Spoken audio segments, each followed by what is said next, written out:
जय हिंद, नमस्कार दोस्तों आज के इस क्लास में हम लोग बिहार दरोगा एग्जाम्स के लिए जो है खान सर के नोट्स को कवर करने वाले हैं। जो एग्जाम पॉइंट ऑफ व्यू से आपका इंपोर्टेंट आपका रहेगा, क्योंकि ये सारा आपका जो है क्लास नोट्स आपका है। तो क्लास नोट्स जो है लास्ट में आपको जो है जितने भी टीचर्स के द्वारा आपका बड़े बड़े इंस्टीट्यूट के द्वारा भी आपको प्रोवाइड आपको किया जा रहा है, लास्ट में जितनी भी आपका नोट्स वगैरह आपका है सारा कुछ एक बार आपको जो है अच्छी तरीके से आपको देख लेना है। तो आज के सेशन में हम लोग जो है 150 क्वेश्चन को कवर करने वाले हैं, जो सिलेक्टिव टाइप आपका क्वेश्चन होगा, क्योंकि आपका सभी क्लास नोट्स आपका है और जो इंपोर्टेंट आपका रहेगा वही आपका क्लास नोट्स आपका प्रोवाइड आपका किया जाता है। तो अच्छे तरीके से आप सभी लोगों को लगाना है। और देखिए यहाँ पर आपका जो है 100 टोटल आपका 52 क्वेश्चन आपका दिया गया, लगभग आपके 150 के करीब आपका है। तो सभी में आपको क्वेश्चन को अटेम्प्ट लेना है और अच्छे तरीके से सभी क्वेश्चन को जो है आपको प्रिपेयर करना है। तो आइए शुरू करते हैं आज के इस क्लास को और चीजों को समझते हैं। तो देखिए साथियों, आज का पहला क्वेश्चन हमारा देखिए पूछा है कि जीवों की मूलभूत संरचनात्मक और क्रियात्मक इकाई क्या है, ये आपको हमारा पूछा है। इसमें देख पाएंगे कि जो क्वेश्चन आपका दिया गया है, जैसे कि आपका जो है मद्यनिषेध एसआई के अंतर्गत जो भी आपका एग्जाम कंडक्ट हुआ है, जो क्वेश्चन आपका बार बार रिपीट होते रहता है, वही आपका क्या है कि क्लास नोट्स में आपका इंक्लूड आपका किया जाता है, जो काफी ज्यादा इंपोर्टेंट होता है।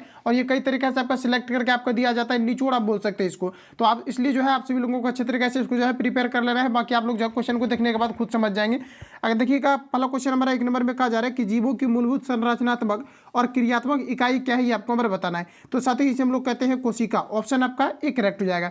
अगला क्वेश्चन है कि कोशिका के अध्ययन को कहते हैं, तो देखिए कोशिका के अध्ययन को हम लोग कहते हैं साइटोलॉजी। क्या कहते हैं? साइटोलॉजी कहते हैं। अगला क्वेश्चन है कि कोशिका का विज्ञान के जनक किसे कहा जाता है। तो अब देखिए जैसे कोशिका से आपका चर्चा है, तो कोशिका से लगभग आपका 8-10 क्वेश्चन आपका मिलेगा। जहां जहां से क्वेश्चन आपका जो है पूछे जाते हैं उससे आपका सिलेक्ट आपको करके जो है आपको दिया गया है। यानी एक तरह से आप बोल सकते हैं कि प्योर आपका जो है क्वेश्चन आपका वही आपका दिया गया जो एग्जाम पॉइंट से आपका जो है लड़ने लायक आपका क्वेश्चन आपका हो सकता है हूबहू आपका। जैसे कोशिका का चर्चा है तो कोशिका से क्या है कि 8-10 क्वेश्चन आपको सिलेक्ट करके आपको दे दिया गया है। और इस प्रकार से टोटल आपका जो अलग अलग टॉपिक से आपका जो है और सब्जेक्ट वाइज करके आपको जो है क्वेश्चन आपका यहाँ पर दिया गया है। तो अच्छे तरीके से आप सभी लोगों को पूरा एनालिसिस करना है।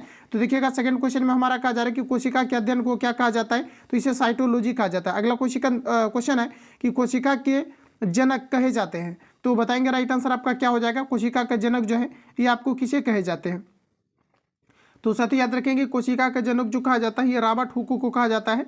ऑप्शन आपका जो है एक करेक्ट हो जाएगा। अगला क्वेश्चन है कि सभी जीव डैश के बने होते हैं, तो देखिए साथियों सभी जो जीव होते हैं ये आपके कोशिका के बने होते हैं। ऑप्शन आपका एक करेक्ट हो जाएगा। अगला क्वेश्चन है कोशिका की खोज किसने की थी, ये आपको नंबर बताना है। तो देखिए कोशिका का जो खोज किया गया था ये किया गया था रॉबर्ट हुक के द्वारा। ऑप्शन जो है ये आपका करेक्ट हो जाएगा। अगला क्वेश्चन है रॉबर्ट हुक की कोशिका की खोज कब की थी, तो राइट आंसर आपका हो जाएगा 1665 में। रॉबर्ट हुक ने जो है कोशिका का खोज 1665 ईस्वी में किया था। अगला क्वेश्चन हमारा नेक्स्ट नंबर आपको बताना है कि रॉबर्ट हुक ने कोशिका को सबसे पहले डैश में देखा, तो रॉबर्ट हुक ने कोशिका को सर्वप्रथम जो है कॉर्क में देखा। ऑप्शन ए करेक्ट हो जाएगा। अगला क्वेश्चन है नेक्स्ट कहा जा रहा है कि कोशिका एक लैटिन शब्द से बना है जिसका अर्थ होता है, तो दोस्तों यहाँ पर आपका राइट आंसर आपका हो जाएगा छोटा कमरा। ऑप्शन जो है आपका ये करेक्ट हो जाएगा। अगला क्वेश्चन है कि माइक्रो, देखिए कहा जा रहा है कि माइक्रोग्राफिया पुस्तक के लेखक कौन थे, ये आपको हमारा पूछा रहा है। सभी ऑप्शन आपके सामने दिए गए हैं, बताएंगे राइट आंसर आपका क्या हो जाएगा। तो देखिए ऑप्शन जिस भी क्वेश्चन का आपको ऑलरेडी आंसर पता है तो आप सभी लोगों को जाए कमेंट बॉक्स में दे करके बताते चलना है, जो कॉन्फिडेंस लेवल को आपको इंक्रीज करेगा।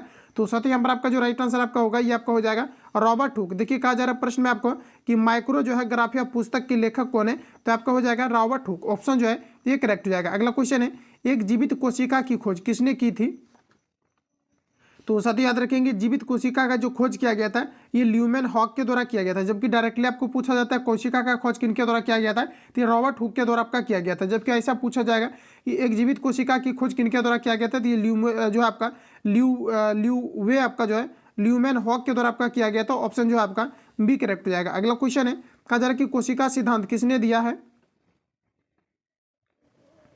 तो साथ ही याद रखेंगे कोशिका सिद्धांत जो आपका ये दिया गया है सिल्डन और जो है स्वान के द्वारा दिया गया है। ऑप्शन ए करेक्ट हो जाएगा। अगला क्वेश्चन है कोशिका में जीव द्रव की खोज किसने की थी, तो देखिए साथ ही याद रखेंगे कि उस कोशिका में जीव द्रव की जो खोज किया गया था ये जो है डू जार्डिन के द्वारा किया गया था। ऑप्शन आपका जो है ए करेक्ट हो जाएगा। अगला क्वेश्चन है नेक्स्ट हमारा देखिए पूछा जा रहा है, अगला क्वेश्चन हमारा नेक्स्ट देखिए पूछा जा रहा है कि किसने कहा कि कोशिका विभाजित होती है और नई कोशिकाओं का निर्माण पूर्व स्थित कोशिकाओं के विभाजन से होता है, ये आपको नंबर बताना है। तो साथ ही याद रखेंगे ये रूडोल्फ जो है बिर्चो के द्वारा कहा गया था। ऑप्शन बी करेक्ट हो जाएगा। अगला क्वेश्चन है कहा जा रहा है कि ओमनिस सेलुला इस सेलुला किसने कहा? तो साथियों याद रखेंगे ओमनिस सेलुला को जो है इस सेलुला ये किसने कहा था? तो ये कहा गया था रूडोल्फ विर्चो के द्वारा। ऑप्शन बी करेक्ट हो जाएगा। अगला क्वेश्चन है कि जंतु कोशिका की बाह्य आवरण, तो साथियों याद रखेंगे जंतु कोशिका की जो बाह्य आवरण होती है ये कोशिका झिल्ली कहलाती है। ऑप्शन ए करेक्ट हो जाएगा। अगला प्रश्न हमारा नेक्स्ट देखिए पूछा आ रहा है कि पादप कोशिका की बाह्य आवरण है, तो साथियों याद रखेंगे पादप कोशिका की जो बाह्य आवरण होती है इसे हम लोग कोशिका भित्ति कहते हैं। और थोड़ा जो है फास्ट थोड़ा चलना है क्योंकि लास्ट समय आपका है तो ज़्यादा से ज़्यादा आपका रिवीजन है।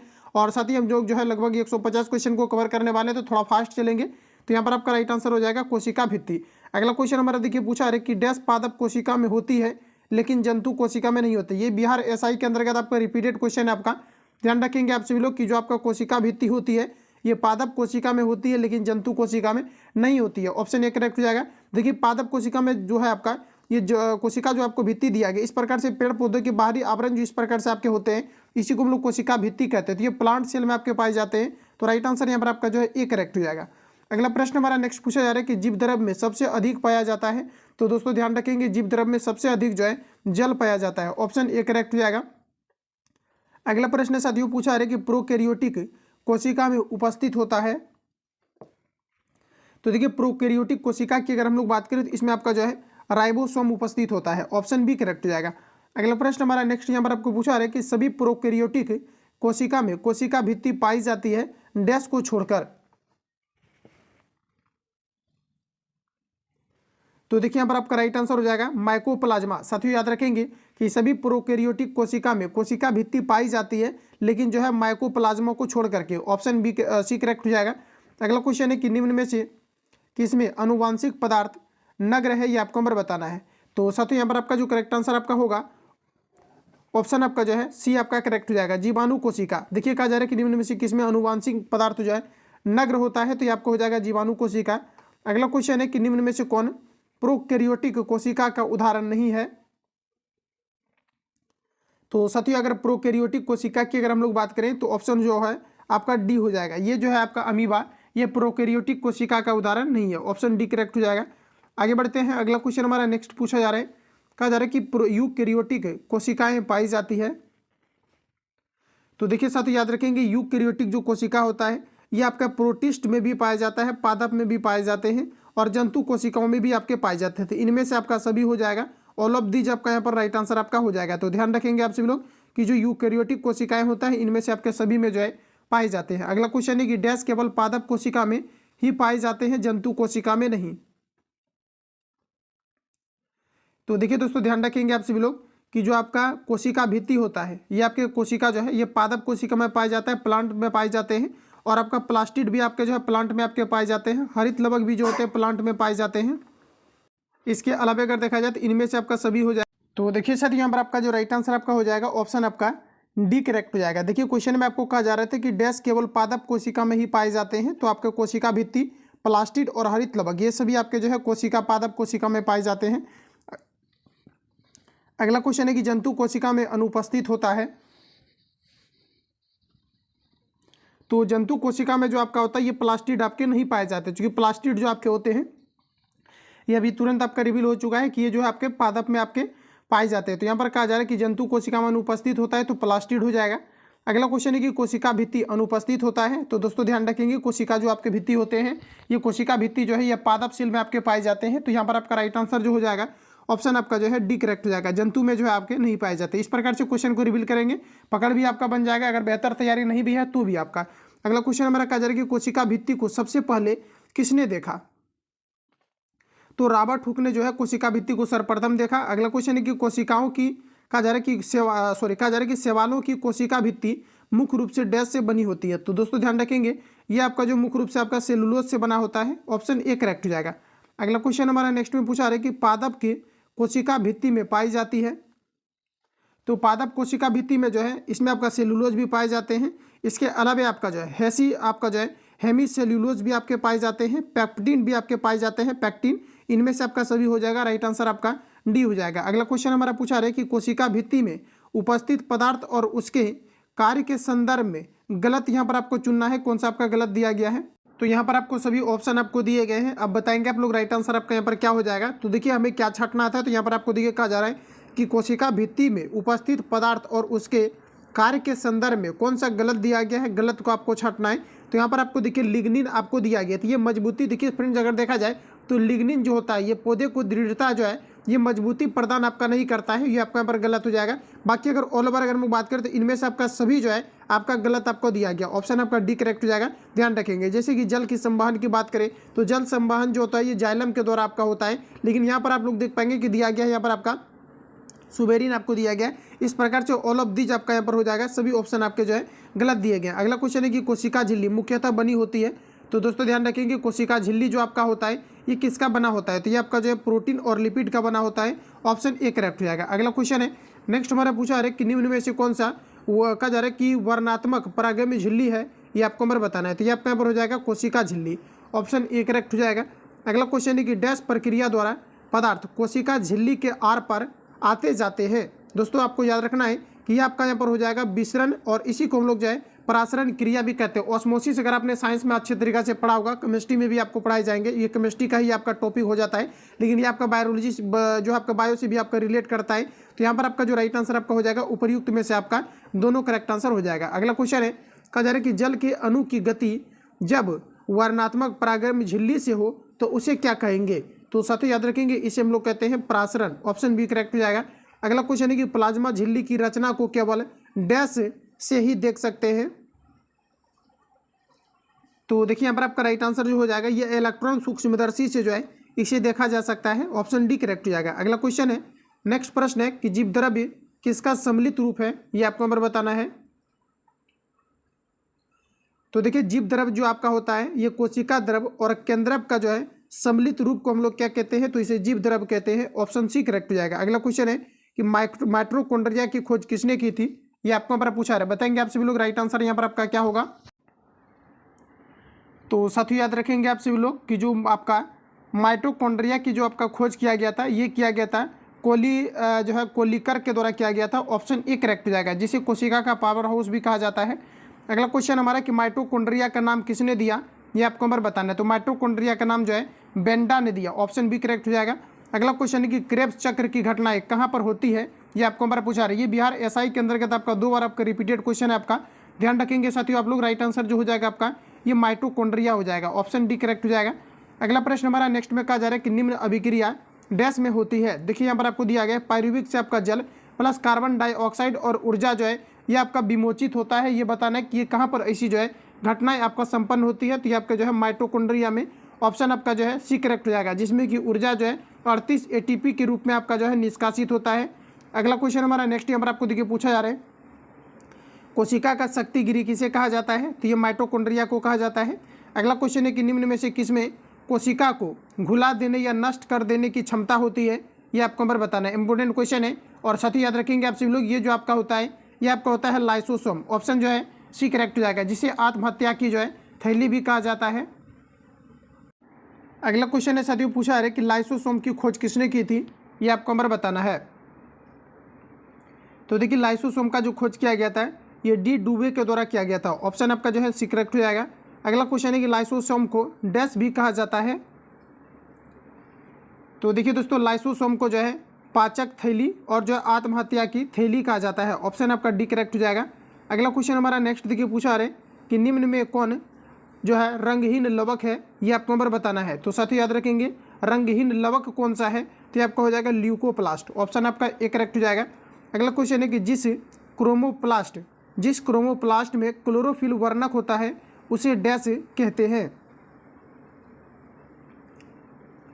तो इसे हम लोग जो है क्लोरोप्लास्ट कहते हैं, क्या कहते हैं इसे, क्लोरोप्लास्ट कहते हैं, ऑप्शन बी करेक्ट हो जाएगा। अगला क्वेश्चन है नेक्स्ट में बताना है कि कोशिका का रसोई घर किसे कहा जाता है, तो साथियों कोशिका का रसोई घर जो है ये आपके क्लोरोप्लास्ट को कहा जाता है, ऑप्शन ए करेक्ट हो जाएगा। अगला क्वेश्चन है कि पत्तियों का पीला रंग डैश के कारण होता है, तो देखिए साथियों पत्तियों का जो पीला रंग होता है ये आपका जो है कैरोटीनॉइड के कारण से होता है, ऑप्शन ए करेक्ट हो जाएगा। अगला प्रश्न हमारा कि पर्णहरित में डैश धातु उपस्थित होता है, तो साथियों याद रखेंगे पर्णहरित में कौन सी धातु उपस्थित होता है, तो इसमें जो है आपके मैग्नीशियम होते हैं, ध्यान रखेंगे आप सभी लोग, यहाँ पर आपका राइट आंसर हो जाएगा मैग्नीशियम, ऑप्शन जो है आपका सी करेक्ट हो जाएगा। वही दोस्तों पूछा जाता है कि क्लोरोफिल जो आपके पेड़ पौधे में आपके पाए जाते हैं। इसमें पूछा जाता है कि किस प्रकार के धातु पाई जाती है, तो इसमें आपको मैग्नीशियम पाए जाते हैं। अगला क्वेश्चन हमारा कहा जा रहा है कि डैश में स्टार्च, तेल और प्रोटीन जैसे पदार्थ संचित होते हैं। तो देखिए ये जो आपका होता है ये आपके ल्यूकोप्लास्ट में होता है। ऑप्शन ए करेक्ट हो जाएगा। साथियों याद रखेंगे ल्यूकोप्लास्ट में आपका स्टार्च, तेल और प्रोटीन जैसे पदार्थ जो है संचित होते हैं। अगला क्वेश्चन है राइबोसोम के संदर्भ में कौन सा कथन औसत दिया गया है, ये आपको नंबर बताना है। तो देखिए सभी ऑप्शन आपके सामने दिए गए हैं, आप सभी लोगों को सोचना है राइट आंसर आपका यहाँ पर क्या होगा। तो देखिए यहाँ पर आपको दिया गया है कि इसकी खोज पोलैंड ने की थी, बिल्कुल पेलेड ने की थी, बिल्कुल आपका करेक्ट आपको दिया गया है। सेकेंड ऑप्शन की बात करें तो यह प्रोटीन और जो है आरएनए से बना होता है, बिल्कुल करेक्ट कहा जा रहा है। राइबोसोम जो होता है ये प्रोटीन और जो है आपका आरएनए से बना होता है। सेकेंड आपको दिया गया है। थर्ड दिया गया है यह केंद्रिका में बनता है, बिल्कुल आपका करेक्ट दिया गया है। अब देखिए ऑप्शन आपको डी में दिया गया है कि इसे संयुक्त सूक्ष्मदर्शी से भी देखा जा सकता है, तो ये आपका पर जो है आपका गलत दिया गया। ऑप्शन जो है डी करेक्ट हो जाएगा। अगला प्रश्न हमारा नेक्स्ट यहाँ पर आपको देखिए पूछा रहा है, कहा जा रहा है कि राइबोसोम को डैश भी कहा जाता है। तो दोस्तों ध्यान रखेंगे आप सभी लोग, राइबोसोम को जो है ये प्रोटीन फैक्ट्री ये तो आपका कहा जाता है, ये आपका सही हो जाएगा। लेकिन ऑप्शन अगर देखा जाए तो इनमें से सभी भी आपको दिया गया है, तो सभी ऑप्शन को हम लोग पढ़ते हैं। सेकंड में आपको दिया गया कि कोशिकांग के अंदर, कोशिकांग बिल्कुल आपका करेक्ट हो जाएगा। पेलाडिक कण ये सभी आपका जो है करेक्ट आपको दिया गया है, तो इनमें से आपका यहाँ पर सभी जो है आपका करेक्ट हो जाएगा। अगला क्वेश्चन है नेक्स्ट हमारा देखिए पूछा रहा है कि डैश प्रोकैरियोटिक और यूकैरियोटिक दोनों कोशिकाओं में पाया जाता है। तो देखिए दोस्तों यहाँ पर आपका राइट आंसर जो होगा आपका ये आपका यहाँ पर हो जाएगा राइबोसोम। राइबोसोम आपका करेक्ट हो जाएगा। अगला क्वेश्चन है कि कोशिका में प्रोटीन का निर्माण कौन करता है। तो देखिए कोशिका में प्रोटीन का निर्माण जो करता है ये आपका जो है राइबोसोम करते हैं। ऑप्शन जो है आपका डी करेक्ट हो जाएगा। अगला क्वेश्चन है नेक्स्ट हमारा देखिए पूछा जा रहा है, कहा जा रहा है कि अंतःपरद्रव्यी जालिका अनुपस्थित है। तो अंतःपरद्रव्यी जालिका जो है ये लाल रक्त कोशिकाओं में यानी कि आरबीसी में जो है ये आपका जो है अनुपस्थित होते हैं, बाकी सभी में आपके पाए जाते हैं। अगला क्वेश्चन है कि खुरदरी अंतःपरद्रव्यी जालिका के साथ डैश लगे होते हैं। तो दोस्तों यहाँ से आपको थोड़ा सा ध्यान में रखना है कि अंतःपरद्रव्यी जालिका जो खुरदरी दिया गया है इससे रिलेटेड क्वेश्चन आपका प्रीवियस पेपर में आपका पूछा गया है, तो आप सभी लोगों को ध्यान रखना है। यहाँ पर आपका जो राइट आंसर होगा ये आपका यहाँ पर हो जाएगा राइबोसोम। क्वेश्चन को एक बार रिपीट करना है। कहा जा रहा है कि खुरदरी अंतःपरद्रव्यी जालिका के साथ राइबोसोम आपके क्या होते हैं, लगे होते हैं। ऑप्शन जो है बी करेक्ट हो जाएगा। अगला क्वेश्चन है साथियों, कहा जा रहा है कि अंतःपरद्रव्यी जालिका की खोज किसने की, ये आपको नंबर बताना है। तो साथियों याद रखेंगे अंतःपरद्रव्यी जालिका की जो खोज है ये पोर्टर के द्वारा किया गया था। अगला क्वेश्चन है कि गोल्जी उपकरण की खोज किसने की। तो देखिए गोल्जी उपकरण का खोज जो है ये आपका जो है कैमिलो गोल्जी के द्वारा किया गया था। ऑप्शन ए करेक्ट हो जाएगा। अगला क्वेश्चन हमारा नेक्स्ट देखिए पूछा रहे कि ईआर में संश्लेषित पदार्थ डैश में पैक लिए जाते हैं। तो साथियों यहाँ पर आपका राइट आंसर हो जाएगा गोल्जी उपकरण। अगला क्वेश्चन है लाइसोसोम का निर्माण कौन करता है। तो लाइसोसोम का जो निर्माण किया जाता है ये गोल्जी उपकरण के द्वारा किया जाता है। ऑप्शन डी करेक्ट हो जाएगा। अगला क्वेश्चन है गोल्जी उपकरण का कार्य नहीं है। तो देख लीजिए यहाँ पर आपको सभी ऑप्शन आपके सामने दिए गए हैं। तो देखिए ऑप्शन ए में दिया गया है कि जटिल शक्कर का निर्माण करना। तो साथ ही याद रखेंगे आप सभी ये गोल्जी उपकरण का ही आपका कार्य होते हैं। सेकंड में आपको दिया गया है कि लाइसोसोम का निर्माण करना, तो ये भी जो है गोल्जी बॉडीज के द्वारा निर्माण किया जाता है। थर्ड में आपको दिया गया कि कोशिका भित्ति और झिल्ली के निर्माण में भाग लेना, तो ये सभी आपका करेक्ट दिया गया है। राइबोसोम का निर्माण करना, तो ये आपका जो है गोल्जी बॉडी का काम नहीं है, तो ऑप्शन जो है आपका डी करेक्ट हो जाएगा। अगला क्वेश्चन है कि पादप कोशिका का सबसे बड़ा कोशिकांग कौन सा है, ये आपको हमारा पूछा है। इंपोर्टेंट क्वेश्चन है, क्वेश्चन मार्क करके आप लोग नोट डाउन करेंगे इसको। ये आपका यहाँ पर हो जाएगा रसधानी। ऑप्शन बी करेक्ट हो जाएगा। अगला क्वेश्चन हमारा नेक्स्ट देखिए पूछा रहे कि किसी कोशिका में सबसे छोटा कोशिकांग होता है, तो ये आपका नंबर राइट आंसर हो जाएगा माइटोकॉन्ड्रिया। अगला क्वेश्चन है कि जंतु कोशिका में सबसे बड़ा कोशिकांग है, तो सत्य याद रखेंगे आपका हो जाएगा केंद्रक। ऑप्शन डी करेक्ट हो जाएगा। अगला प्रश्न हमारा नेक्स्ट देखिए पूछा जा रहा है, कहा जा रहा है कि निम्न में से कौन स्तनधारी के लाल रक्त कोशिकाओं में अनुपस्थित होता है।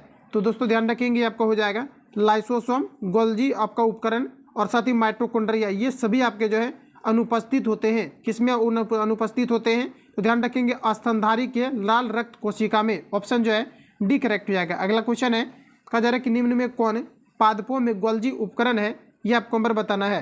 तो साथ ही याद रखेंगे आप सभी लोग, ये आपका राइट आंसर हो जाएगा डिक्टी। डिक्टी आपका जो है मोसोसोम आपका हो जाएगा, ऑप्शन जो है डी करेक्ट हो जाएगा। अगला क्वेश्चन है, कहा जा रहा है कि टोनोप्लास्ट डैश के चारों ओर एक झिल्ली है। तो साथ ही याद रखेंगे टोनोप्लास्ट जो आपका होता है ये रसधानी के चारों ओर की एक झिल्ली होते हैं, जिसे हम लोग जो है टोनोप्लास्ट के नाम से जानते हैं, ऑप्शन सी करेक्ट हो जाएगा। अगला क्वेश्चन हमारा कहा जा रहा है कि डैश केवल जंतु कोशिका में पाई जाती है। तो दोस्तों ध्यान रखेंगे जंतु कोशिका में केवल जो है ये आपके तारकाएं पाई जाती है, ऑप्शन आपका ए करेक्ट हो जाएगा। अगला क्वेश्चन है, सेंट्रोसोम की खोज किसने की। तो देखिए सेंट्रोसोम की जो खोज किया गया था ये बेंडेन के द्वारा किया गया था। कुछ क्वेश्चन आपको मिलेगा, डायरेक्टली आपको याद रखना है। अगला क्वेश्चन हमारा नेक्स्ट यहाँ पर आपको देखिए पूछा रहे, कहा जा रहा है कि डैश में सेंट्रोसोम का महत्वपूर्ण भूमिका होता है। तो साथ ही याद रखेंगे सेंट्रोसोम की जो महत्वपूर्ण भूमिका होता है ये कोशिका विभाजन में होता है, ऑप्शन डी करेक्ट हो जाएगा। अगला क्वेश्चन है कि डैश में रसधानियाँ बहुत बड़ी होती है। तो सबसे बड़ी अगर रसधानियाँ की अगर हम बात करें तो आपका हो जाएगा पादप कोशिका, ऑप्शन सी करेक्ट हो जाएगा। नेक्स्ट क्वेश्चन, अगला क्वेश्चन है साथियों पूछा है कि कोशिका का ट्रैफिक पुलिस किसे कहा जाता है, ये आपको नंबर बताना है। तो देखिए बॉडी का जो आपका ट्रैफिक पुलिस कहा जाता है, सॉरी ये WBC को कहा जाता है, वाइट ब्लड सेल्स को कहा जाता है। और यहाँ पर आपको बताना है कि कोशिका का ट्रैफिक पुलिस किसे कहा जाता है, ये आपको नंबर बताना है। तो दोस्तों ध्यान रखेंगे आप सभी लोग, ये जो आपका कहा जाता है ये कहा जाता है गोल्जी उपकरण को, ऑप्शन बी करेक्ट हो जाएगा। अगला क्वेश्चन है कि निम्न में से कौन एक रसधानी का कार्य नहीं है। तो साथियों याद रखेंगे रसधानी का कार्य क्या नहीं है। तो ये देखिए यह माइटोकॉन्ड्रिया के लिए प्रोटीन का निर्माण करता है, ये रसधानी का कार्य नहीं है, ऑप्शन जो है सी करेक्ट हो जाएगा। अगला क्वेश्चन हमारा नेक्स्ट देखिए पूछा रहे कि कोशिका का मस्तिष्क किसे कहा जाता है। तो केंद्र को जो है कोशिका का मस्तिष्क कहा जाता है, ऑप्शन डी करेक्ट हो जाएगा। अगला क्वेश्चन है कि कोशिका में केंद्रक की खोज किसने की, ये आपको नंबर बताना है। तो साथियों यहाँ पर आपका राइट आंसर हो जाएगा Robert Brown, option B correct होगा। अगला क्वेश्चन है, यहाँ पर आपको बताना है कि निम्न में से किसमें वास्तविक केंद्रक का अभाव होता है। तो वास्तविक केंद्रक की अगर हम बात करें तो माइकोप्लाज्मा में नहीं होते हैं। अगला क्वेश्चन है कि केंद्रक द्रव में कहा जा रहा है कि महीन धागे की जाल जैसी संरचना पाई जाती है, जिसे डैश कहते हैं। तो साथ याद रखेंगे इसे हम लोग जो है क्रोमेटिन कहते हैं। रिपीट करेंगे इस क्वेश्चन को आप सभी लोग, कहा जा रहा है कि केंद्रक द्रव में महीन धागे की जाल जैसी संरचना पाई जाती है, जिसे क्या कहते हैं, तो इसे जो है क्रोमेटिन कहते हैं। अगला क्वेश्चन है डीएनए का पूर्ण रूप क्या है, ये आपको नंबर बताना है। सभी ऑप्शन आपके सामने दिए गए हैं। तो इसे साथियों हम लोग कहते हैं डाईऑक्सी राइबोन्यूक्लिक एसिड, ऑप्शन आपका ए करेक्ट हो जाएगा। अगला प्रश्न हमारा कि डीएनए प्लस कहा जा रहा है कि हिस्टोन प्रोटीन ये दोनों मिलकर के क्या बनाते हैं। तो ये आपका बनाता है न्यूक्लियो जो है आपका सोम बनाते हैं, गुणसूत्र भी बनाते हैं और साथ ही आपका जो है क्रोमेटिन बनाते हैं। तो इनमें से आपका सभी हो जाएगा, ऑप्शन डी राइट हो जाएगा। अगला क्वेश्चन है कोशिका विभाजन के समय क्रोमेटिन डैश में गठित हो जाते हैं। तो साथ ही याद रखेंगे आप सभी लोग ये आपके जो है गुणसूत्र में गठित हो जाते हैं, ऑप्शन सी करेक्ट हो जाएगा। अगला क्वेश्चन है कहा जा रहा है कि गुणसूत्र की खोज किसने की, ये आपको नंबर बताना है। तो दोस्तों ध्यान रखेंगे गुणसूत्र का जो खोज है ये किया गया था हॉमिस्टर के द्वारा। किसके द्वारा, ये आपका जो है हॉप मिस्टर के द्वारा किया गया था, ऑप्शन जो है ये आपका करेक्ट हो जाएगा। अगला क्वेश्चन है कि डैश अणु के कोशिका के निर्माण एवं संगठन की सभी जो है सूचनाएं होती है। तो साथियों बताएंगे आप सभी लोग कि जो है कौन सा ऐसे अणु है जिसके पास कोशिका के निर्माण एवं संगठन की सभी सूचनाएं मौजूद होता है। तो आपका हो जाएगा डीएनए, डीएनए के पास होता है। अगला क्वेश्चन है कि निम्न में से किसे आनुवांशिकी का वाहक कहा जाता है। तो देखिए आनुवांशिकी का जो वाहक है ये आपके कहे जाते हैं गुणसूत्र को, ऑप्शन सी करेक्ट हो जाएगा। अगला प्रश्न हमारा कि डीएनए के क्रियात्मक खंड को डैश कहते हैं। तो साथ ही याद रखेंगे डीएनए के क्रियात्मक खंड को हम लोग जीन कहते हैं, ऑप्शन बी करेक्ट हो जाएगा। अगला क्वेश्चन है, और देखिए जितने भी आपका जो है लास्ट टाइम आपका नोट्स आपको दिया गया ये सारा कुछ मैं आपको रिवीजन के तौर पर आपको प्रोवाइड आपको करूंगा और कंटिन्यू। अब देखिए आप सभी लोगों को जो है 30 दिन तक जुड़े रहना है और कंटिन्यू जो है 30 दिन में आपको जो है सारा कुछ आपको जो है एक बार आपको फिर से आपको जो है डिटेल में देख लेना है। अगला क्वेश्चन हमारा कहा जा रहा है कि डैश को अनुवांशिक पदार्थ और डैश अनुवांशिक इकाई कहते हैं। तो बताएंगे आप सभी लोग इसे जो है क्या कहते हैं। तो देखिए क्वेश्चन में आपको कहा जा रहा है कि डैश को अनुवांशिक पदार्थ और कहा जा रहा है कि अनुवांशिक इकाई कहते हैं। ये क्या है ये आपको नंबर बताना है। तो देखिए दोस्तों यहाँ पर आपका जो राइट आंसर आपका होगा, सबसे पहले देखिए आपको क्वेश्चन में आपको क्या पूछा जा रहा है। क्वेश्चन में आपको कहा जा रहा है कि डैश को अनुवांशिक पदार्थ और जो है आनुवांशिक इकाई कहा जाता है। तो देखिए आनुवांशिक पदार्थ किसे कहा जाता है, ये सबसे पहले आपको समझना है। तो आनुवांशिक पदार्थ की अगर हम लोग बात करें तो डीएनए को कहा जाता है, और आनुवांशिक इकाई जो है ये आपका जीन कहलाता है। ऑप्शन डी करेक्ट हो जाएगा। अगला क्वेश्चन है कि निम्न में से कौन सा एक गुणसूत्र का भाग नहीं है, ये आपको नंबर बताना है। तो दोस्तों ध्यान रखेंगे ये आपका सेंट्रोसोम हो जाएगा, जो कि गुणसूत्र का भाग नहीं होते हैं। अगला क्वेश्चन है कि गुणसूत्र में क्रोमेटिड कहा जा रहा है कि अर्ध गुणसूत्र जिस बिंदु पर संलग्न होते हैं उसे डैश कहते हैं। तो इसे जो कहा जाता है इसे सेंट्रोमियर कहा जाता है। ऑप्शन सी करेक्ट हो जाएगा। अगला प्रश्न हमारा कहा जा रहा है कि साइटोकाइनेसिस का अर्थ क्या है, ये आपको नंबर पूछा रहा है। तो साइटोकाइनेसिस का अर्थ होता है कोशिका द्रव्य का विभाजन। ऑप्शन बी करेक्ट हो जाएगा। नेक्स्ट क्वेश्चन हमारा देखिए पूछा रहे कहा जा रहा है कि कैरियोकाइनेसिस का अर्थ है। तो दोस्तों ध्यान रखेंगे कैरियोकाइनेसिस का अर्थ क्या होता है, तो केंद्रक का विभाजन। ऑप्शन ए करेक्ट हो जाएगा। अगला क्वेश्चन हमारा नेक्स्ट देखिए पूछा जा रहा है, कहा जा रहा है कि डैश में एक कोशिका विभाजित होकर दो संतति कोशिका का निर्माण करते हैं। तो यहाँ पर आपका हो जाएगा समसूत्री विभाजन। ऑप्शन ए करेक्ट हो जाएगा। नेक्स्ट क्वेश्चन है साथियों, कहा जा रहा है कि डैश में एक कोशिका विभाजित होकर चार कहा जा रहा है कि संतति यानी कि जो है संतति कोशिका का निर्माण करते हैं। तो बताएंगे आप लोग राइट आंसर यहाँ पर आपका क्या हो जाएगा। तो देखिए आपका हो जाएगा अर्धसूत्री विभाजन। ऑप्शन बी करेक्ट हो जाएगा। अगला क्वेश्चन है कि डैश बनाने वाला कोशिका को छोड़कर हमारे शरीर में सभी कोशिका समसूत्री विभाजन करते हैं। तो देखिए शुक्राणु और जो आपका अंडा है, इन दोनों को छोड़ करके जो है हमारे शरीर के अंतर्गत जितनी भी कोशिकाएं हैं ये सभी जो है समसूत्री विभाजन करते हैं। तो ध्यान रखेंगे यहाँ पर आपका जो राइट आंसर होगा ऑप्शन आपका डी करेक्ट हो जाएगा। अगला क्वेश्चन है नेक्स्ट में आपको बताना है कि एक कोशिका जिसमें गुणसूत्र की संख्या 2n है, समसूत्री विभाजन के बाद गुणसूत्र की संख्या हो जाएगी। तो दोस्तों ध्यान रखेंगे आप सभी लोग, क्वेश्चन में कहा जा रहा है कि एक कोशिका जिसमें गुणसूत्र की संख्या 2n है, तो समसूत्री विभाजन के बाद गुणसूत्र के कहा जा रहा है गुणसूत्र के बाद गुणसूत्र की संख्या कितनी हो जाएगी, ये आपको नंबर बताना है। तो ये आपका 2n ही आपका रहेगा। ऑप्शन बी करेक्ट हो जाएगा। अगला में देखिए आपको बताना है कि मानव के लिए डैश में 46 गुणसूत्र होते हैं। तो देखिए गुणसूत्र जो होते हैं ये आपका युग्मज। ऑप्शन सी करेक्ट हो जाएगा। अगला क्वेश्चन है कि निम्न में से कौन समसूत्री विभाजन का एक चरण नहीं है, ये आपको नंबर बताना है। तो फ्रेंड्स याद रखेंगे आप सभी लोग, यहाँ पर देखिए आपका जो है प्रोफेज आपको दिया गया है, और साथ ही आपका जो एनाफेज आपका दिया गया मेटाफेज। ये अगर आप बायोलॉजी आप अच्छे तरीके से पढ़ेंगे तो ये सभी जो है आपके समसूत्री विभाजन के अंतर जो है एक आपका चरण के अंतर्गत आपका होता है। लेकिन यहाँ पर अगर देखा जाए तो आपको डिप्लो जो है यहाँ पर आपको डिप्लोटीन आपको दिया गया है। तो ये समसूत्री विभाजन का जो है ये आपके चरण नहीं होते हैं। ऑप्शन डी करेक्ट होगा। अगला क्वेश्चन हमारा कहा जा रहा है कि डैश समसूत्री कोशिका का विभाजन का अंतिम चरण है। तो साथियों याद रखेंगे आप सभी लोग, ये आपका हो जाएगा टेलोफेज। टेलोफेज जो होता है ये समसूत्री विभाजन का जो है अंतिम चरण होते हैं। अगला क्वेश्चन है कि कोशिका के समसूत्री विभाजन में केंद्रक, झिल्ली और कोशिकांग गायब हो जाते हैं। बताइए राइट आंसर आपका यहाँ पर क्या होगा। तो देखिए यहाँ पर आपका हो जाएगा प्रोफेज। ऑप्शन जो है ये करेक्ट हो जाएगा। अगला क्वेश्चन हमारा समसूत्री विभाजन के किस चरण में गुणसूत्र मध्य रेखा पर स्थित होते हैं, ये आपको नंबर बताना है। तो साथ ही याद रखेंगे आप सभी लोग, यहाँ पर जो आपका एग्जैक्ट आपका आंसर होगा, कहा जा रहा है कि समसूत्री विभाजन के किस चरण में गुणसूत्र जो है मध्य रेखा पर स्थित होते हैं। तो ये आपका हो जाएगा मेटाफेज। ऑप्शन बी करेक्ट होगा। अगला क्वेश्चन है कि समसूत्री विभाजन के किस चरण में गुणसूत्र की संख्या दोगुनी हो जाती है। तो एनफेज आपका जो है सही आंसर होगा। अगला क्वेश्चन हमारा नेक्स्ट देखिए पूछा रहा है कि कोशिका के समसूत्री विभाजन में केंद्रक, झिल्ली और कोशिकांग पुनः प्रकट हो जाते हैं।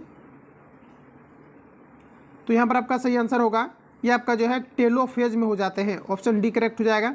देखिए ये सभी क्वेश्चन आपको जो है याद रखना है अच्छे तरीक़ा से कि कोशिका के समसूत्री विभाजन में केंद्रक, झिल्ली और कोशिकांग पुनः प्रकट हो जाते हैं। तो आपका हो जाएगा टेलोफेज में। ऑप्शन डी करेक्ट हो जाएगा। अगला क्वेश्चन है कि डैश के बाद गुणसूत्र की संख्या आधी हो जाती है। तो साथ याद रखेंगे आपका हो जाएगा अर्धसूत्री विभाजन। ऑप्शन बी करेक्ट हो जाएगा। अगला क्वेश्चन है कहा जा रहा है कि डैश कभी विभाजित नहीं होती है। तो दोस्तों ध्यान रखेंगे आपको हो जाएगा तंत्रिका कोशिका। तंत्रिका कोशिका जो है ये कभी भी जो है विभाजित नहीं होती है। अगला क्वेश्चन है कि डैश के पास अपना राइबोसोम और डीएनए होते हैं। तो देखिए ध्यान रखेंगे आप सभी लोग, राइबोसोम और डीएनए जो होता है ये किसके पास होता है, ये आपको नंबर बताना है। तो साथ ही याद रखेंगे ये जो है आपका माइटोकॉन्ड्रिया के पास होता है, और लवक के पास जो होता है ये इसके पास क्या है कि अपना राइबोसोम और डीएनए होता है। तो राइट आंसर जो है आपका डी करेक्ट हो जाएगा। अगला क्वेश्चन है नेक्स्ट हमारा देखिए पूछा है कि दोहरी झिल्ली युक्त कोशिकांग है, तो साथ ही याद रखेंगे यहाँ पर आपका राइट आंसर हो जाएगा माइटोकॉन्ड्रिया, ऑप्शन डी करेक्ट हो जाएगा। अगला क्वेश्चन हमारा कि झिल्ली रहित कोशिकांग कौन सा है, तो ये आपका राइट आंसर हो जाएगा राइबोसोम। तो फ्रेंड मैं आपको बता दूं कि आज के सेशन में हम लोग जो है 105 ही क्वेश्चन को कवर करते हैं, बाकी आपका जो है 152 टोटल आपका क्वेश्चन आपका जो है इसमें यहाँ पर आपको दिया गया। तो जो सीएस क्वेश्चन आपका बच रहा है इसको नेक्स्ट क्लास में हम लोग कवर करेंगे, क्योंकि इसके बाद जो आपका टॉपिक दिया गया है उसमें मात्र आपका 50 क्वेश्चन ही आपका दिया गया है, तो 50 यहाँ से आपका होगा, तो टोटल उस सेट में भी जो है हम लोग 100 क्वेश्चन को जो है कवर करेंगे। तो आज के सेशन में हम लोग जो है क्लास को यहीं पर एंड करते हैं। जो लोग चैनल पर नए हैं चैनल को सब्सक्राइब करके बेल आइकन को प्रेस कर लेना, क्योंकि जब भी वीडियो अपलोड होगा तो आप तक नोटिफिकेशन पहुंचते रहेगा। देखिए किसी में क्या है, जैसे इस यहाँ से आपका जो भी आपका ये जो सेट आपका दिया गया है क्लास नोट्स आपका है, इसमें आपका टोटल 150 आपका क्वेश्चन आपका दिया गया है। किसी में आपका 60 दिया गया है, किसी में आपका 70 दिया गया है, यानी कि टॉपिक वाइज, चूँकि ये आपका थोड़ा आपका लेंदी आपका जो है चैप्टर आपका हो जाता है, और यहाँ से क्वेश्चन आपके जो है ज़्यादा जो है आपके पूछे जाते हैं। इसके अलावा देखिए वुमेन बॉडी को जैसे हम लोग कवर करेंगे, तो जो मानव बॉडी है तो इसके अंतर्गत जो है आपका टोटल आपका 251 क्वेश्चन दिया गया है, तो 250 मान करके चलिए, तो टोटल आपका 250 जो है आपका सिर्फ वुमेन बॉडी से आपका रिलेटेड आपका दिया गया है। क्योंकि वुमेन बॉडी से अगर देखा जाए तो ज़्यादा क्वेश्चन आपके आते हैं। तो इस प्रकार से क्या है कि जहाँ और थोड़ा लंबा आपका चैप्टर भी हो जाता है, तो जहाँ से जितनी क्वेश्चन आपके आते हैं वहाँ पर देखा जाए तो क्वेश्चन जो है आपका बड़ा घटा आपका है। तो इस प्रकार से हम लोग जो है नेक्स्ट जो भी आपका जो है क्लास आपका आएगा उसमें हम लोग टोटल 100 क्वेश्चन को कवर करेंगे। 50 ये वाला जो अभी छोड़ रहे हैं, और प्लस जो आपका 50 हो जाएगा, जो कि आपका जो है नेक्स्ट आपका टॉपिक को हम लोग जो है कवर करने वाले हैं। तो आप सभी लोगों को जो है नेक्स्ट क्लास काफ़ी जल्दी जो है अपलोड कर दिया जाएगा, तो आप सभी लोगों को जो है क्लास को अटेम्प्ट लेना है। मिलते हैं नेक्स्ट वीडियो में, तब तक के लिए जय हिंद, बेस्ट ऑफ लक।